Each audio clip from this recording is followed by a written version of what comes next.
Hi, welcome back to my channel. Telangana రాష్ట్రంలో ఇందిరమ్మ ఇల్లు లబ్ధిదారులకు వచ్చేసి బిగ్ షాకింగ్ న్యూస్. జాగ లేకుంటే ఇల్లు లేదు. ఎందుకంటే ఇందిరమ్మ ఇల్లు స్కీమ్ కింద సంవత్సరానికి 4,50,000 ఇల్లు కట్టిస్తామని చెప్పింది.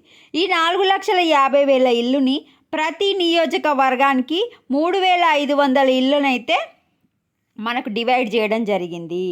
ఈ 3,500 ఇల్లులు కూడా ఫస్ట్ ఫేజ్లో మొదటి దశలో అంటే ఇప్పుడు ఇల్లు ఇచ్చే వాటిలో జాగ ఉన్న వాళ్ళకే ఇల్లు ఇస్తామని చెప్పిర్రు.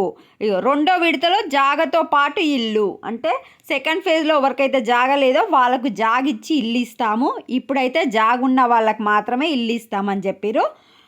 95% అయితే సర్వే పూర్తి అయిపోయింది.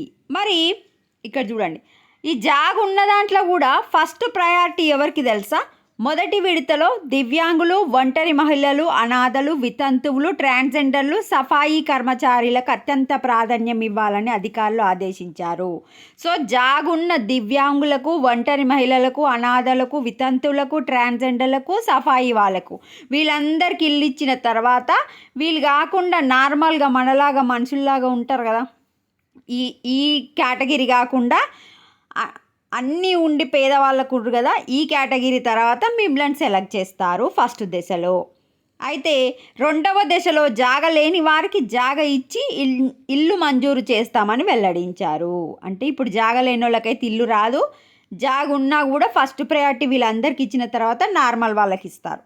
ఇందిరమ్మ ఇల్లు లబ్ధిదారులో మీకేమైనా డౌట్ ఉంటే, మీ ఊర్లో ఎవరికైనా పైసలు ఉన్న వాళ్ళకి ఇచ్చిర్రు, రికమెండేషన్తో ఇచ్చిర్రు, వాళ్ళకి ఆస్తులు ఉన్నాయి అయినా వాళ్ళకి వచ్చింది, ఆల్రెడీ 2 ఇల్లులు వచ్చినాయి, 3 ఇల్లులు వచ్చినాయి అని కామెంట్ సెక్షన్లో కామెంట్ చేస్తున్నారు కదా, అలాంటి వాళ్ళు మీరు వెళ్ళి ఇందిరమ్మ ఇల్లు .telangaana.gov.inలో వెబ్సైట్లో మీరు కంప్లైంట్ చేయొచ్చు, ఫిర్యాదు చేయొచ్చు.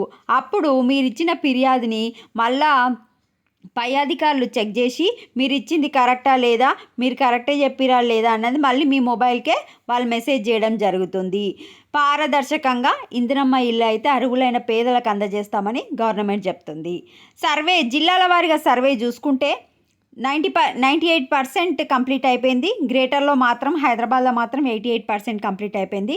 నల్గొండ, మహబూబ్నగర్, కామారెడ్డి జిల్లాలో 98% ఇండ్ల పరిశీలన పూర్తయింది. కరీంనగర్, రంగారెడ్డి, సిరిసిల్ల, మెదక్ జిల్లాలో 97% కంప్లీట్ అయిపోయింది. మహబూబాబాద్, జగిత్యాల, సిద్దిపేట, ఆసిఫాబాద్, జనగాం, రంగారెడ్డి, నిజామాబాద్, యాదాద్రి, పెద్ద జిల్లాలకు 96% కంప్లీట్ అయిపోయింది. ఓన్లీ హైదరాబాద్లో మాత్రమే 88 కంప్లీట్ అయిపోయింది. హైదరాబాద్లో కొంచెం టైం పెట్టే అవకాశం ఉంటుంది. ఇప్పుడు సంక్రాంతి హాలిడేస్ కూడా అందరు పోతూ ఉంటారు, వస్తూ ఉంటారు కనుక ఇప్పుడు డౌటే.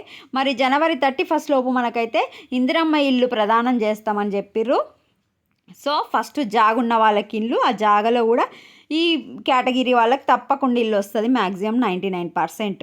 దివ్యాంగులు, ఒంటరి మహిళలు, అనాథలు, వితంతువులు, ట్రాన్స్జెండర్లు, సఫాయి వాళ్ళకి వచ్చిన తర్వాతనే ఊర్లో వేరే వాళ్ళకి రావడం జరుగుతుంది. ఇది అప్డేట్. వీడియోని లైక్ చేయండి. మరి మీరేమనుకుంటున్నారు? గవర్నమెంట్ చేసింది కరెక్టేనా లేదా? మీ అభిప్రాయాన్ని కామెంట్ సెక్షన్లో తప్పకుండా మెన్షన్ చేయండి. Thanks for watching.